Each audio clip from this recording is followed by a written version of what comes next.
So let me start by welcoming all of you. I'm Rabbi Micah Streifer. I am the director of Laasok, and I'm really excited for today's installment of the Social Justice in Our Text series.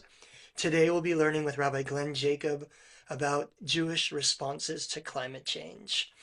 As we begin, I'd like to thank the partner organizations and congregations that have sponsored this series. And I'll start by mentioning Congregation Shir Chadash of the Hudson Valley, which is Rabbi Jacob's congregation in New York. Our other sponsors are AMMUD, the Jews of Color Torah Academy, the CCAR, Central Conference of American Rabbis, Central Synagogue, Congregation B'nai Israel in Little Rock, Arkansas, Congregation Shaarey Zedek in East Lansing, Michigan, Keshet, the Kirva Institute, the Religious Action Center of Reform Judaism, and the Union for Reform Judaism, Temple B'nai Or in Morristown, New Jersey, Temple Judea in Coral Gables, Florida, Temple Shalom in Scotch Plains, New Jersey, Zedek Box, and finally, Women of Reform Judaism. Now, many of you are part of or affiliated with or involved in one or more of those organizations. We're glad you're here, and we are grateful to all of our partners. I also want to thank those of you who donated to make this series possible. If you're interested in donating toward the Social Justice in Our Text series, I'm going to drop a link into the chat in a few minutes once I'm done introducing Rabbi Jacob. And every little bit is appreciated, and it really does help us to create inclusive, progressive Jewish learning like this. So a couple of quick technical notes, and then I'll introduce Rabbi Jacobs. First, we're going to ask you to largely stay muted during the session this afternoon, so that we can all hear each other without all the background noise. But we do intend this to be interactive. So if you have comments to share, the best way to do so is to raise your hand electronically, which you can do in the React button at the bottom of your screen, or to put them into the chat, and I'll keep an eye on the chat and convey anything to Rabbi Jacob that he misses in the chat while he's busy teaching us. Secondly, if you feel comfortable, I encourage you to have your camera on so that we can see each other and be as if we were in a classroom together. If you're not comfortable doing so, that's totally fine. Nextly, all comments in the chat do need to be pertinent to the topic. Any comments that are not about what we're talking about, we're going to have to remove. And I appreciate your understanding that this can be a lot to manage with a large group. Finally, if you are willing to read a text during the session for any reason, as they come up, please just say so in the chat, and we can call on you along the way. Now, without any further ado, let me introduce Rabbi Jacob, our speaker, our teacher for this afternoon. Rabbi Jacob has been a congregational rabbi for more than 2 decades, serving congregations small and large in the Deep South, from the Deep South to the Northeast. And I just have to say that among other congregations that he has served, he was my rabbi for 1 year in Baton Rouge, Louisiana, from 1996. You were there through 98, but I only stayed till 97 because I finished high school and moved away, and then eventually became a rabbi. So I'm really glad to reconnect with him today. After Superstorm Sandy struck in 2012, he stepped away from congregational life for a while to address climate change, becoming the executive director of the New York affiliate of Interfaith Power and Light, an organization that brings the power of religion to climate change efforts. He still holds that position, in addition to being the rabbi of Congregation Shir Chadash of the Hudson Valley. Rabbi Jacob was ordained by Hebrew Union College and holds a bachelor's of philosophy from Washington University in St. Louis. Just one quick note, which is that there will be a follow-up discussion after today. If you want to talk more about what we're learning about, Rabbi Emily Lozbin-Ostrov will be leading a follow-up discussion on Thursday evening at 7:30 Eastern, and you'll get Zoom information about that in the email that comes after this session with the recording. So I'd like to invite you to join me in the blessing for study, and then after that we'll turn things over to Rabbi Jacob. I'm going to share my screen here.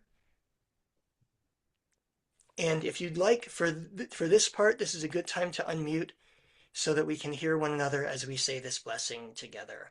I'll give folks a second to unmute, and I will invite you to join me. Baruch atah Adonai melech haolam, asher kidshanu b'mitzvotav, v'tzivanu la'asok b'divrei Torah. Which means in Hebrew, blessed is the eternal source of the universe, whose mitzvot, whose commandments bring us holiness, and who commands us to immerse, to engage in words of Torah. Rabbi Glenn Jacob, take it away. Thank you, Micah. Appreciate it. And gosh, you look good. Okay. So welcome, everybody. I'm Rabbi Glenn Jacob, and I am in New York, and we're still under a heck of a lot of snow, but it did make it up today to almost freezing. So this too is climate change. I'm going to switch to PowerPoint, and when I do that, and I'm using the PowerPoint program, I won't actually be able to read the chat. So you can put the questions into the chat, but I won't necessarily get to them right away. If Rabbi Micah does see something he thinks is relevant, he'll break in and he'll tell me, he'll announce your question.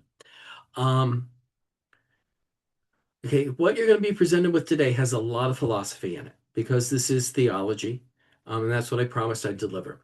This is originally a paper that was published in 2020. It is a peer-reviewed article in the CCAR journal, and it's a new reform philosophy of Jewish responses to climate change. Okay, so if you don't understand something, throw it in the chat, and Rabbi Micah will call it out, and then I'll try to go back and explain myself. Good luck with that.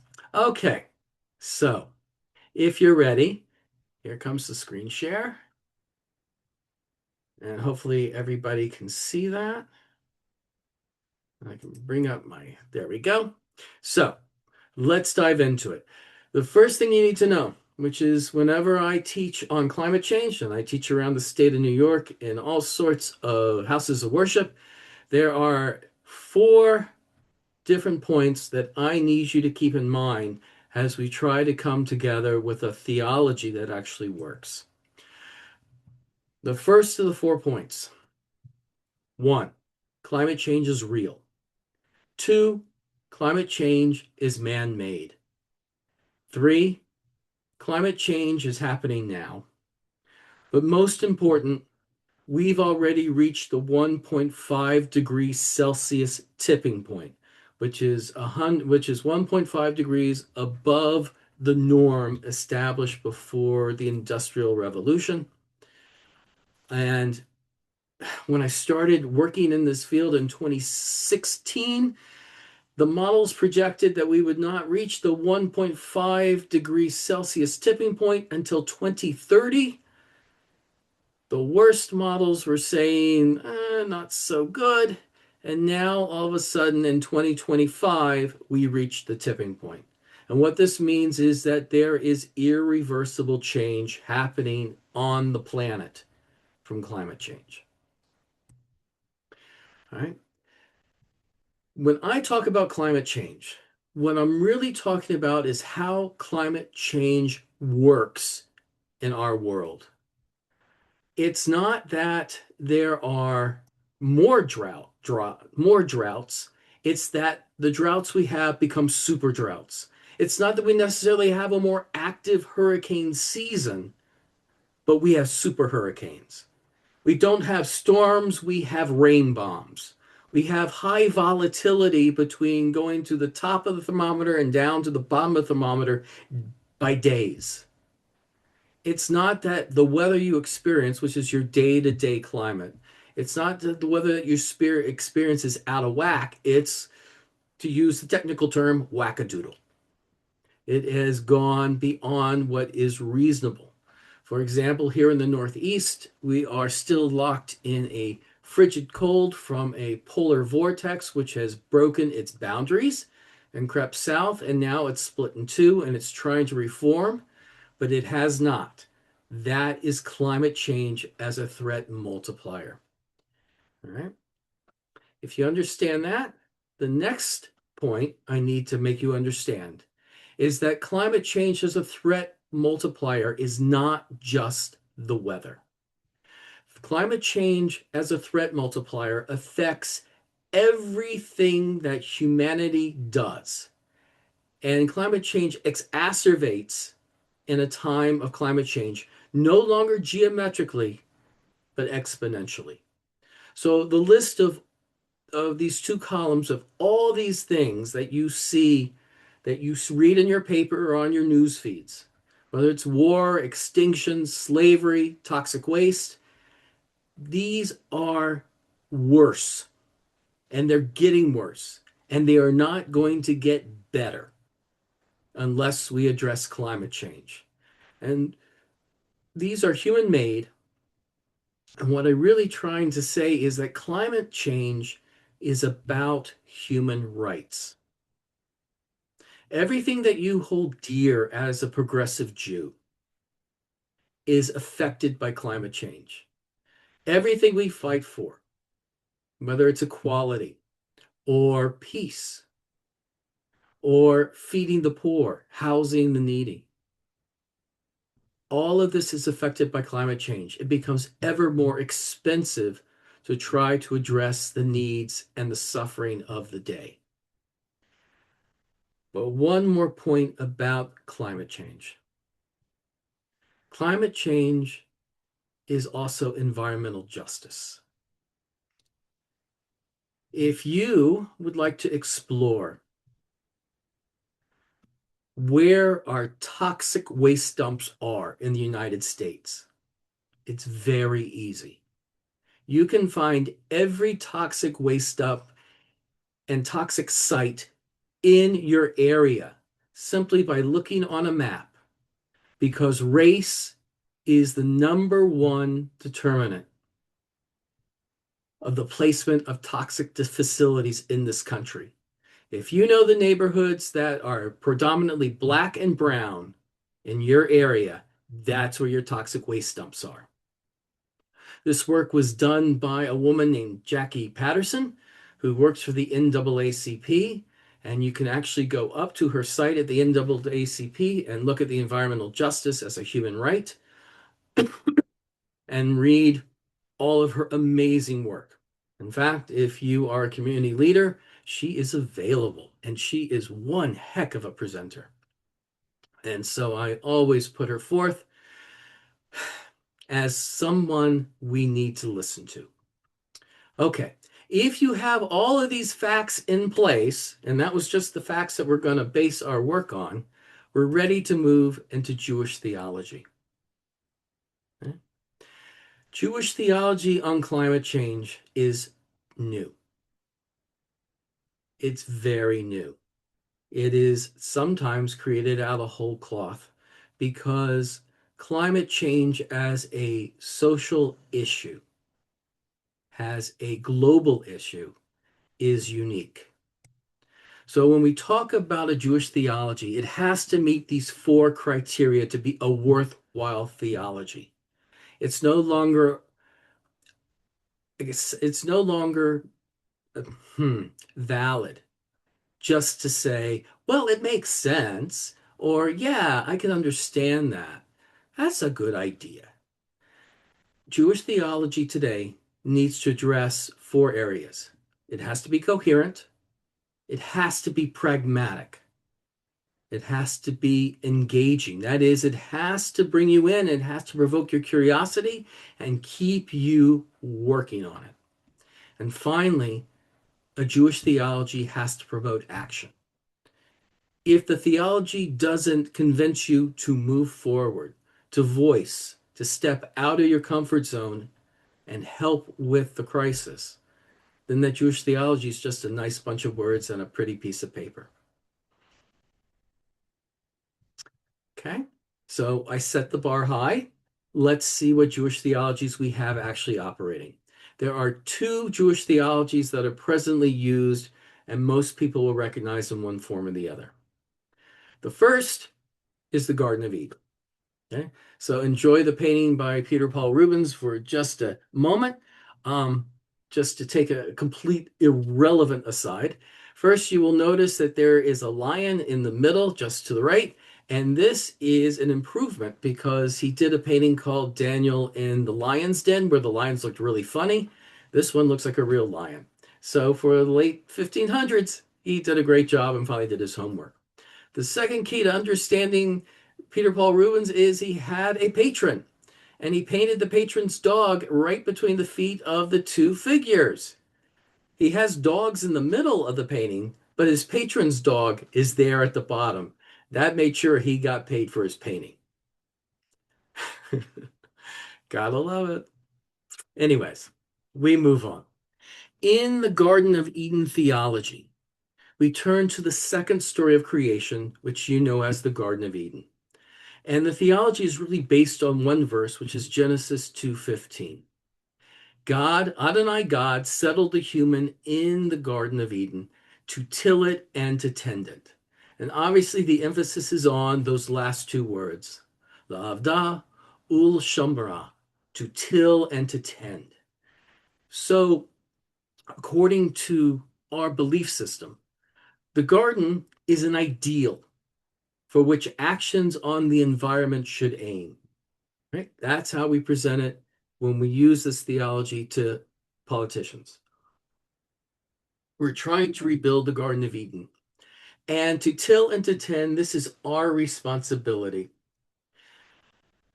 This is what we are supposed to do as inhabitants of the globe, is take responsibility and maintain the land and the water of our planet. The problem is there's another creation story, and that's Genesis 1. And in Genesis 1, it reads in verse 28, God blessed them and said to them, be fertile and increase, fill the earth and master it, and rule the fish of the sea, the birds of the sky, and all the living things that creep on.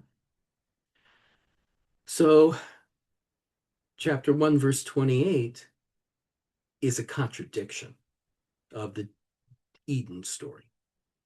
So, the problem with the contradiction is that it's not unknown.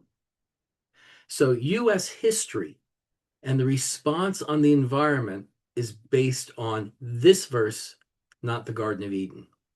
This is the biblical proof text that was used for the manifest destiny doctrine that opened up the West in the 1800s to the supposedly empty lands of the West, which were well filled with lots of people, but the government paid for it based on a belief in this verse that we had the right to master the land. This is also the proof text for those of you who have a few years behind you. This is the proof text used by the Secretary of the Interior, James Watt, under the presidency of Ronald Reagan, where he did a tremendous amount of environmental devastation based on the idea that we are supposed to master and rule and use everything in the creation for our use, regardless of what the damage was, because he also believed in the end times, and he also believed that the end times were near. So use them now or you wouldn't get a chance. Incidentally, just a caveat to James Watt, after he left office under Ronald Reagan, he was convicted of fraud and he did go to prison. So perhaps there's a little justice in the world. All right. So taking this verse for our own use as Jews, understanding this verse in its place and time has a very different meaning. In the plain meaning, the text is stating that God seeds the earth and all the creatures within to the human beings. And there's no further explication, no other explanation. The author of the text and the redactor who came after and knit these stories together are not concerned with human responsibility towards the planet. Didn't exist then. They're only concerned with a specific point that they must address for their own time and place. The text in its plain sense clarifies a biblical issue. Nothing to do with climate change. What the text says is that there is no such thing as a sacred creature, a sacred item or relic, or a sacred grove or sacred mountain that human beings cannot touch because of claims that it belongs to God. Okay? So they were getting rid of pagan idolatry and pagan idolatrous practices. There are no sacred places. Even the temple is called the Holy Temple.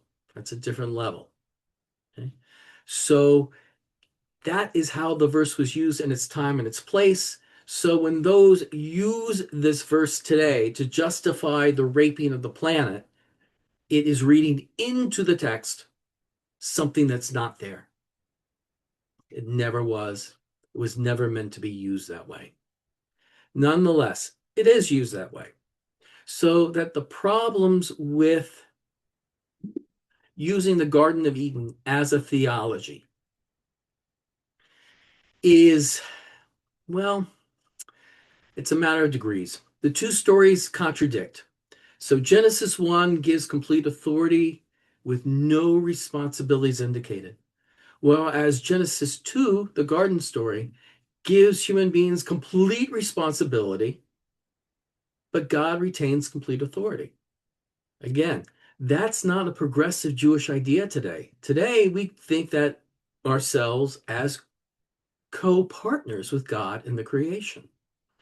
The theology of Garden of Eden is that God is the master and humans are God's servants. Now, it may be worse. It may be that humans are God's slaves.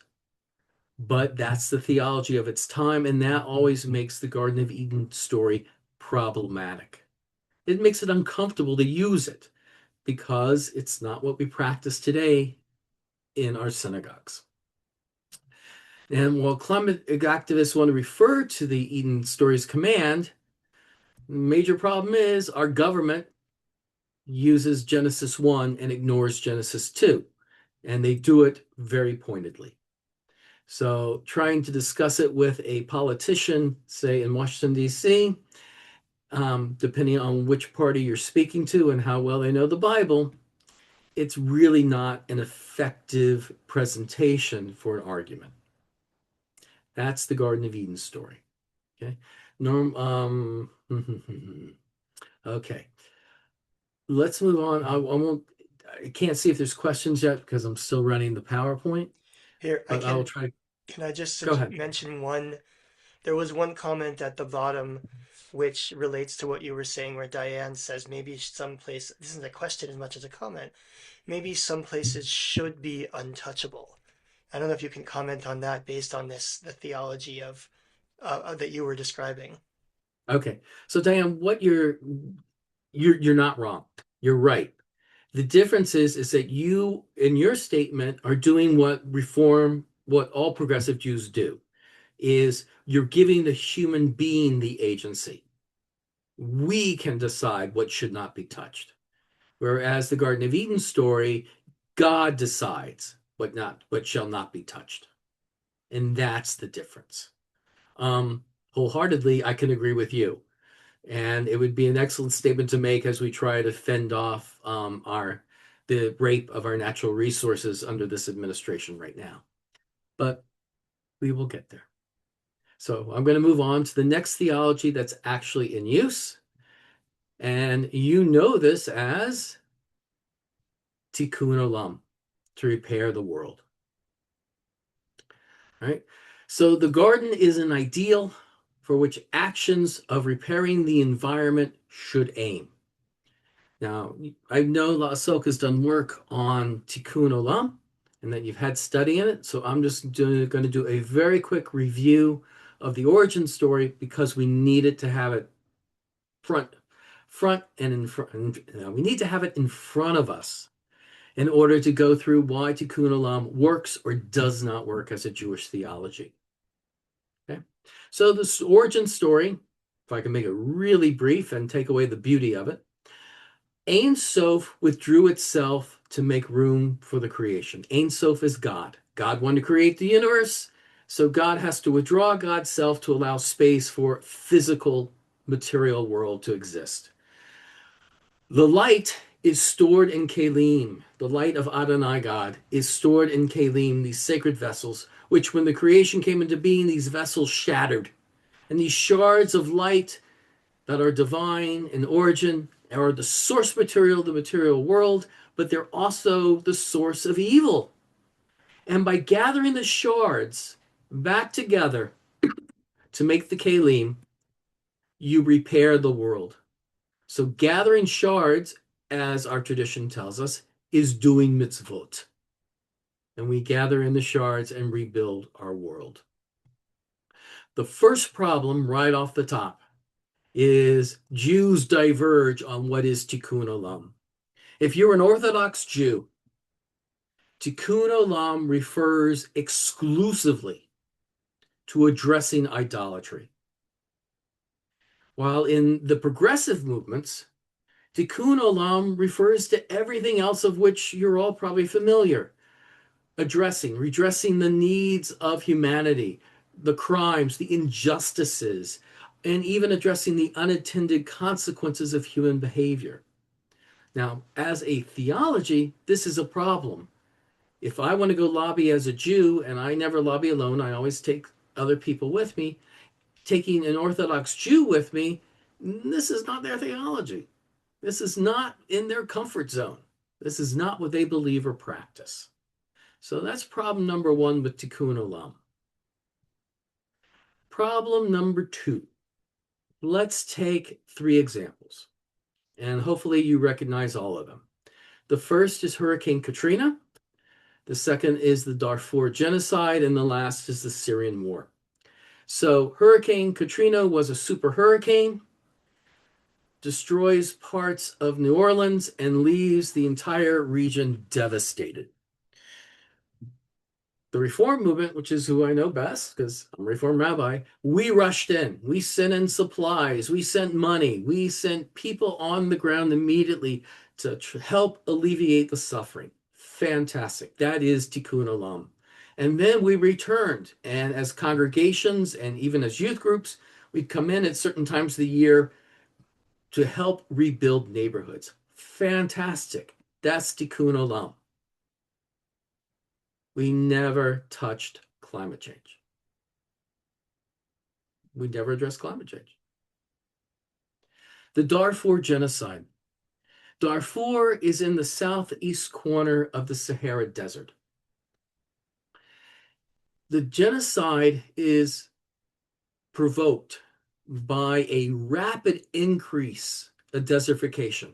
That is, the Sahara Desert expanded very quickly. And these marginal lands surrounding the desert, which were perfect for herders, for those who are raising goats and sheep, their lands are wiped out very quickly. So these tribes and these clans are forced to move south. But the lands south are filled. They already have lots of people in them. Other tribes, other clans. And so it becomes a war zone. And as certain players on the world start pouring in arms, it becomes ever more violent.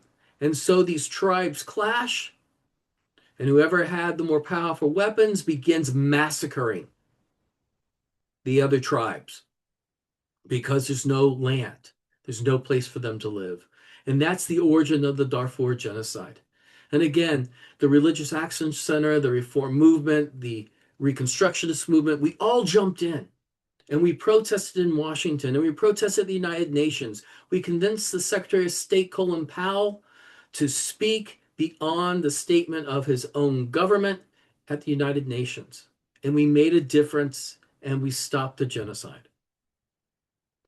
We never addressed the desertification. So much so that the genocide has begun again. And it's not presented in our news feeds, but it's an ongoing set of genocides again in Darfur. And finally, the Syrian war.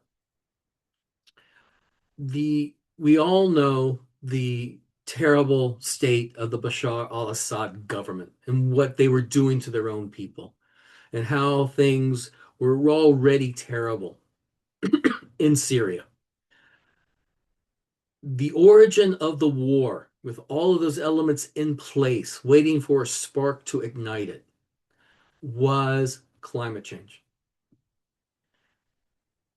At the same time as Darfur, in the same geological time, let's say in the last decade, all of a sudden, southern Syria went into serious super drought, and all the marginal lands in the south were wiped out.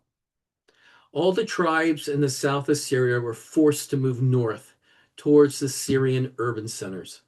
The al-Assad government did not want these peoples entering the urban areas. So they physically forced them to stay outside of the urban areas in a ring of tent cities around all the major urban areas. And the al-Assad government refused to provide any sort of help, any sort of food or housing, nothing. Refused to help them. And the tribes rebelled. And that was the spark that lit the civil war that became the Syrian war massacres. And again, the war's over. And hopefully they will have a better government.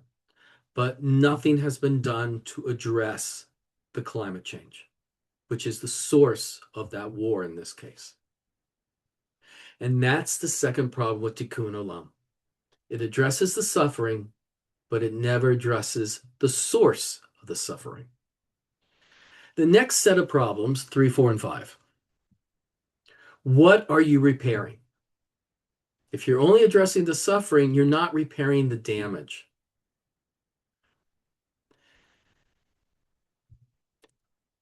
Next, what are you repairing to? We are a changed climate now. You can't go back. So if I'm going to repair a damaged area, let's say Houston, after it was wiped out by a rain bomb, what am I going to repair to?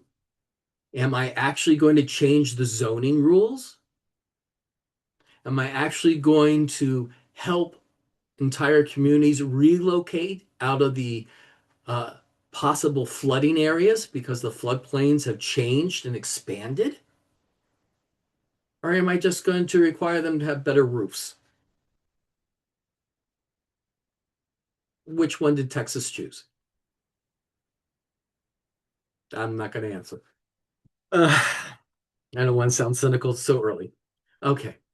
So, and the last question is, how are you repairing? All right.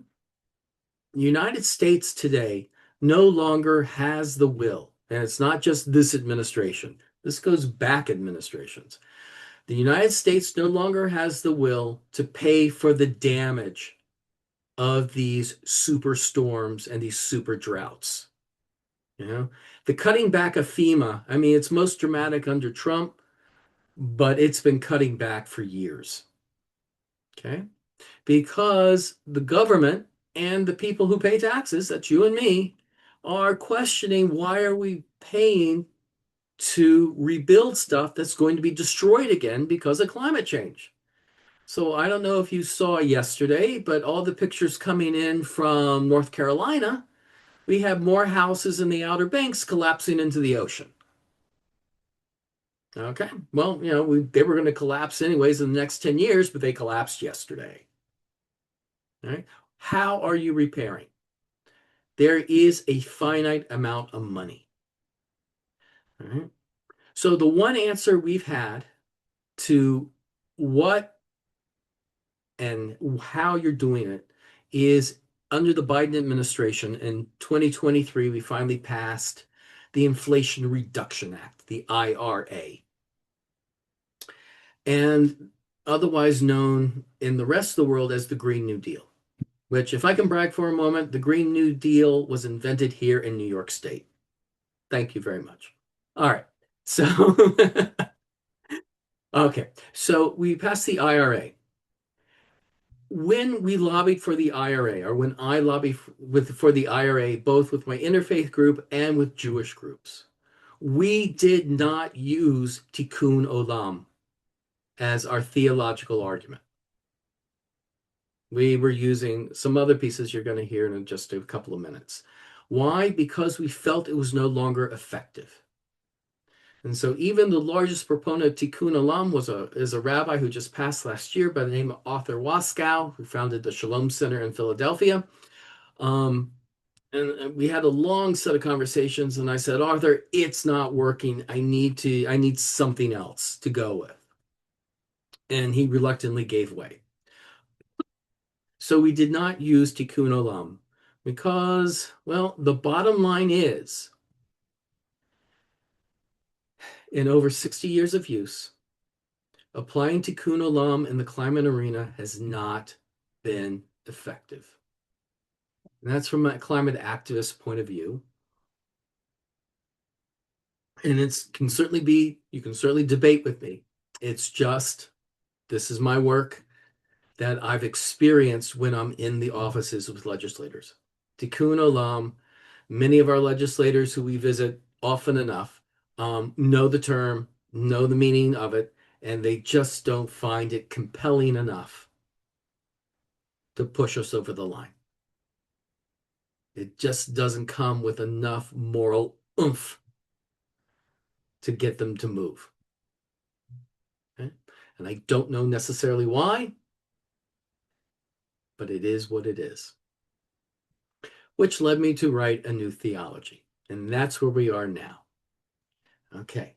Okay, we got time. So, Micah, were there any questions in the chat that I needed to There was a response from Herb who wanted to point out that Orthodox Jews also believe in social justice and in Chesed, and there's been a little bit of sort of back and forth about that is of course the case, but that it doesn't Yes, map onto Tikkun Olam the way you were describing. correct.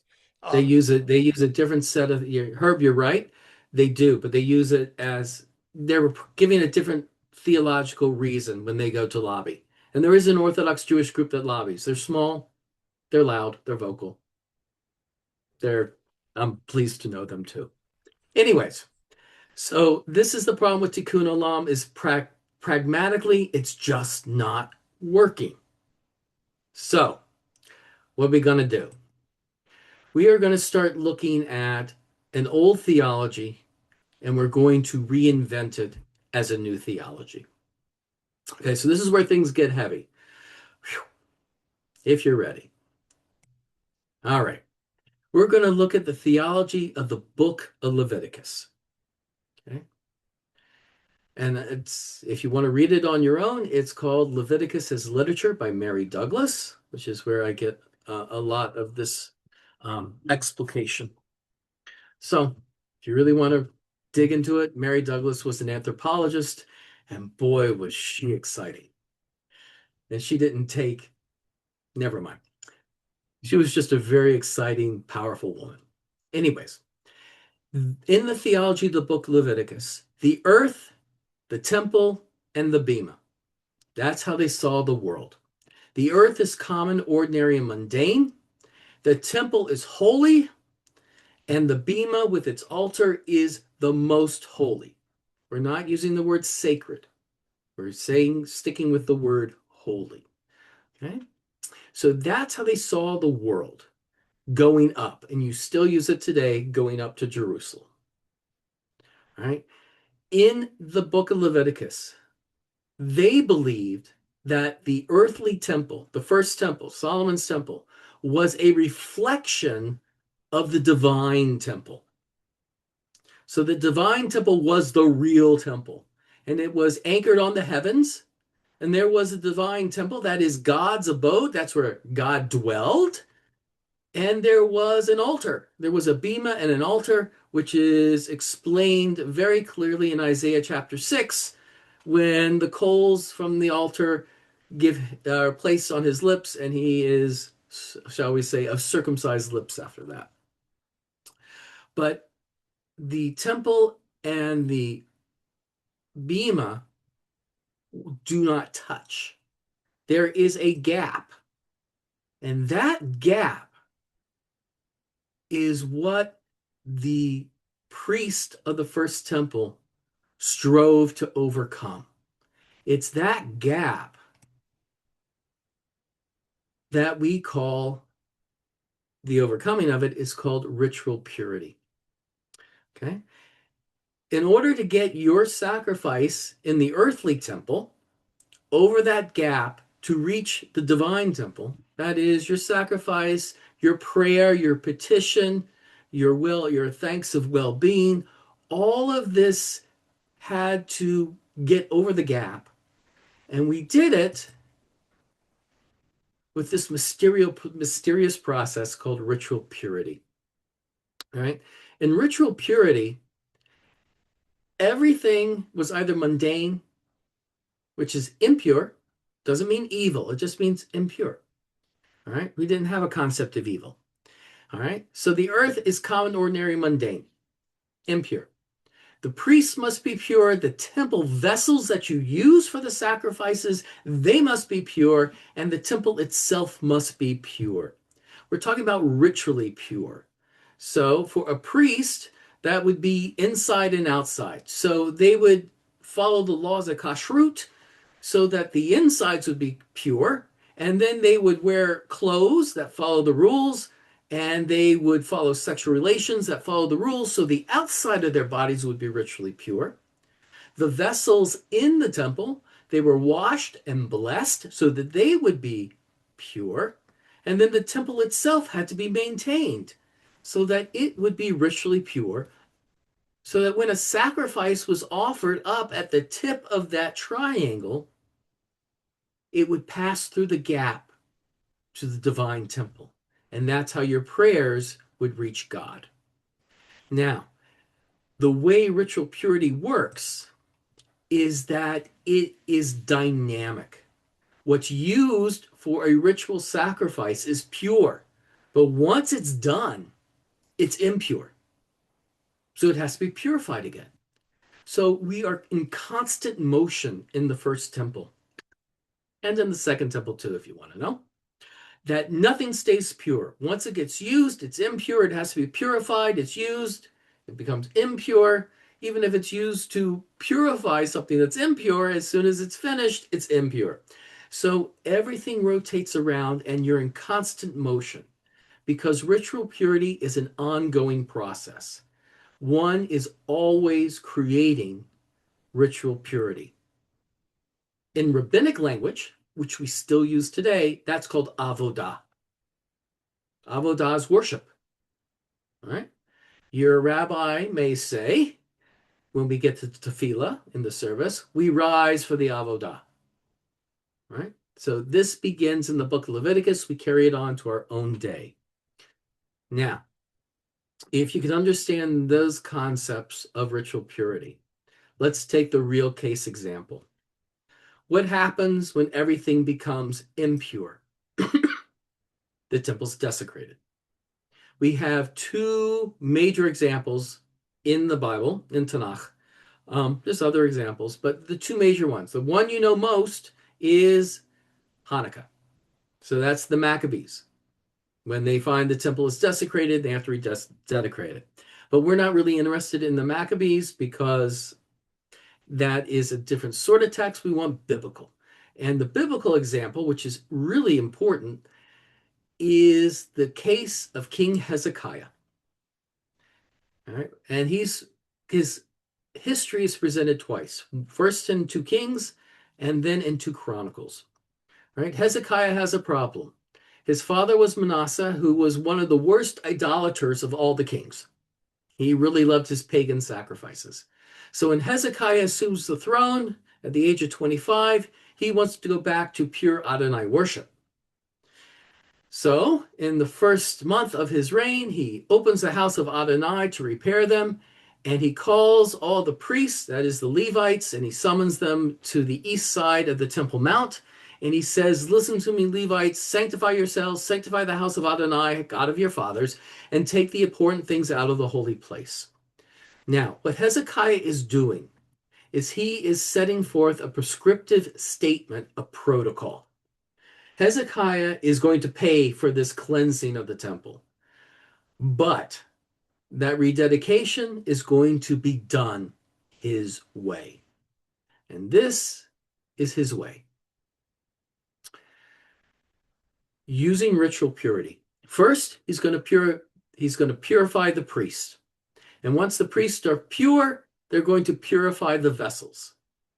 And then they're going to go back and purify themselves again, and then take their purified vessels and then consider the vessels mops and buckets.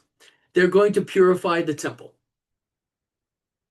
So it's a three-step process, but it's a dynamic process. And this is the process that Hezekiah actually used.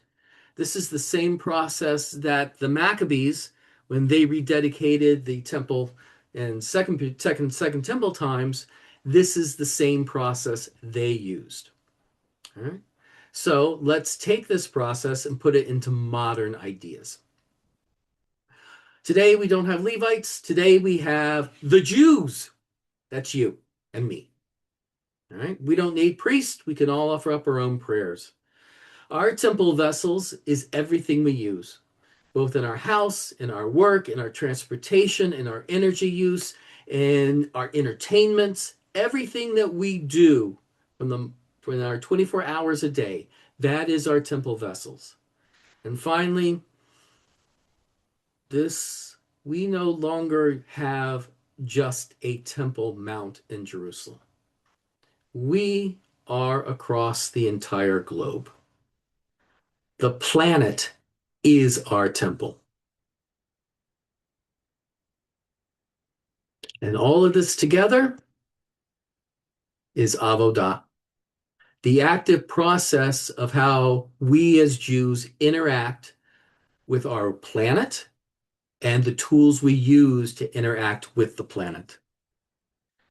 And this is how we must address climate change. All right. Here is your temple, O Israel.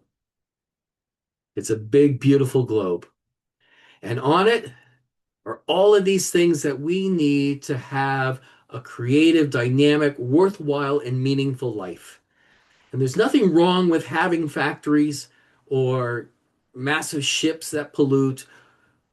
Well, having massive ships, that doesn't pollute. But having all of these things that make our lives worthwhile, as long as they are part of the purifying process as opposed to the polluting process.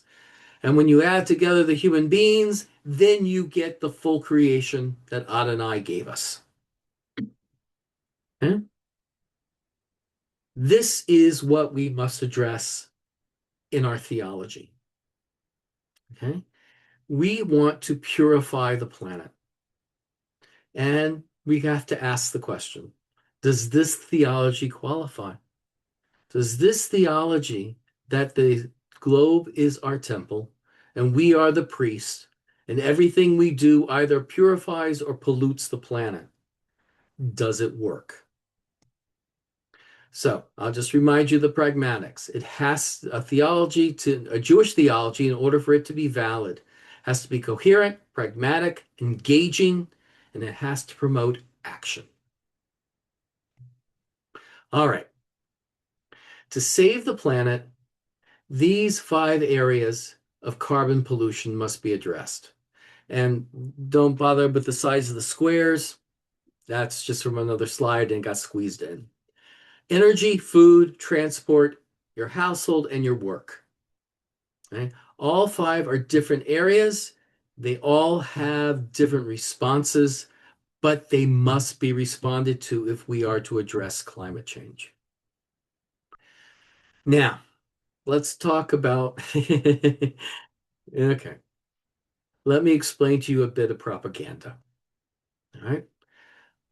We are told since 1987, in a campaign promoted by British Petroleum, that you as an individual have a responsibility to address climate change, and that you need to take care of your household, and you need to do recycling, and you need to pay attention and turn off the light switches when you're not in the room, and all sorts of little things like that.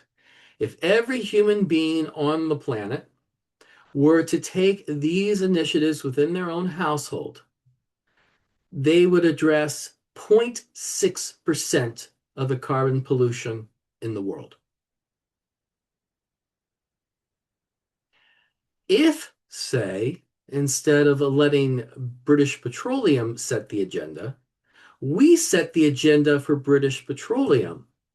If we address the fossil fuel industry, we would address 70% of the carbon pollution in the world today. That makes for a very different conversation. All right? So that now you understand the numbers, our Jewish theology is only effective, and the only thing that is effective at this point in time, based on the facts I gave you at the beginning, is if we pass major legislation to address climate change. The only hope to staunch irreversible habitat destruction is major legislation. So I told you about the Inflation Reduction Act that we passed under the Biden administration. And there's two problems with the IRA. First, the original bill was for $10 trillion. And the IRA law that was passed was only $1.2 trillion. We need another 10 major legislative bills to make up for that. Second, because we have a change in administrations, all of the projects that were already in process have been stopped in their tracks by the Trump administration. Now, we've taken some to court, and we've won in court every time. So the two major wind farms off the East Coast are now supposedly going back on track. But private investors and taxpayers have already lost millions of dollars because these projects were stopped. All right. So doesn't mean we stop our work because we've had interruption. Instead, we keep going. So can we save the planet? Here are two groups that I recommend in the United States and Canada who work with progressive Jews across the whole continent. First is the Jewish Earth Alliance. It was founded by Marilla Goldsmith, who actually founded the Jewish Climate Action Network here in New York. But the JCAN only works in New York City and Boston. The Jewish Earth Alliance works with synagogues across the continent. Right? But they work through synagogues. The other group is Adamah, which is a fairly new group. And I was a consultant for them early on, so full disclosure. But they chose a very different model. They use the model proposed by 350.org, and they create climate circles. And they don't have to be based in a synagogue. They can be based anywhere where Jews want to get together and meet, whether it's a library, a coffee house, a community hall, anywhere. You can have a climate circle, and they also work very hard to address climate change. They're very active. Both groups are valid and worthwhile. Both of them bring multiple Jewish philosophies to the fore. They suffer the same problem that I suffer within my interfaith group, which is volunteers in climate change typically last about 18 months. That's just it. It's hard work. We're also terrifically underfunded. So let's ask the bottom line question. Can we purify the planet? Can we do it? We have the science. We have the technology. All of it that we need to address climate change exists now and exists in practical, pragmatic forms. The only thing we lack is political will. And that is all. That's the only obstacle in our way. to addressing the purification of the planet. So my goal was also to teach you Jewish philosophy today and take you back to Tanakh and bring you back forward to today.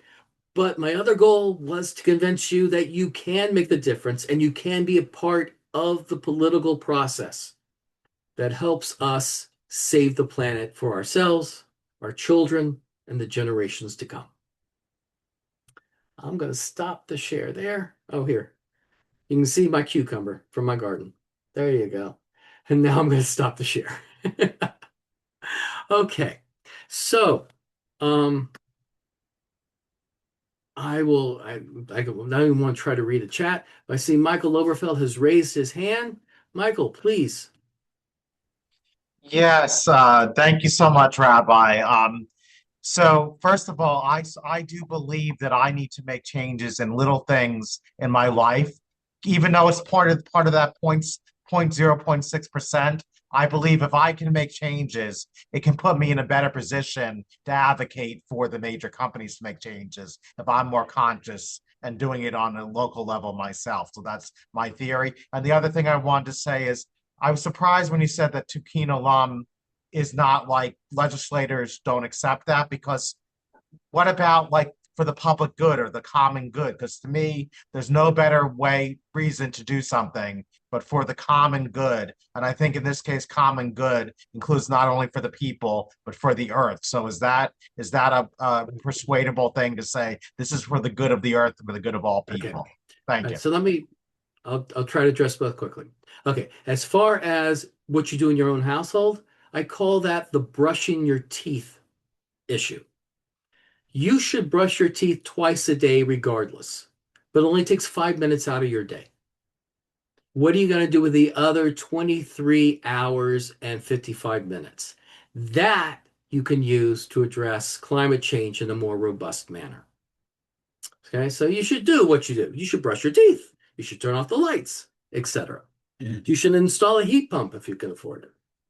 All right. As far as Tikkun Olam, it's not that Tikkun Olam is ineffective. We use it in other areas. So the Religious Action Center will choose 10 to 12 subjects a year to address legislatively, to bring people to lobby on.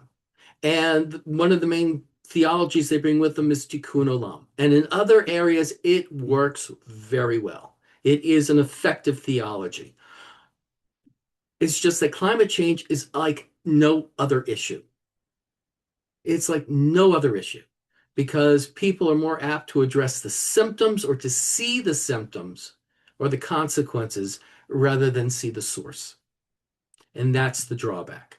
It's not that the theology is wrong. It's just not sophisticated enough to answer the source or to address the source, I should say. Okay. Next. We have about a minute left.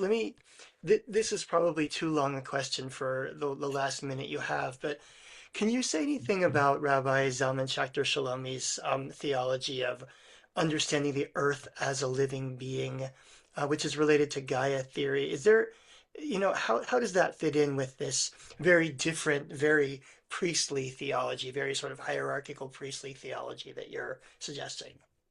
I don't think Rabbi Schachter Shalomi would have an issue with the theology presented today. Gaia is an idea that the earth is a living being that needs to be protected. And yeah, it's complementary. You could argue even it's two sides of the same coin, but it's a holistic approach.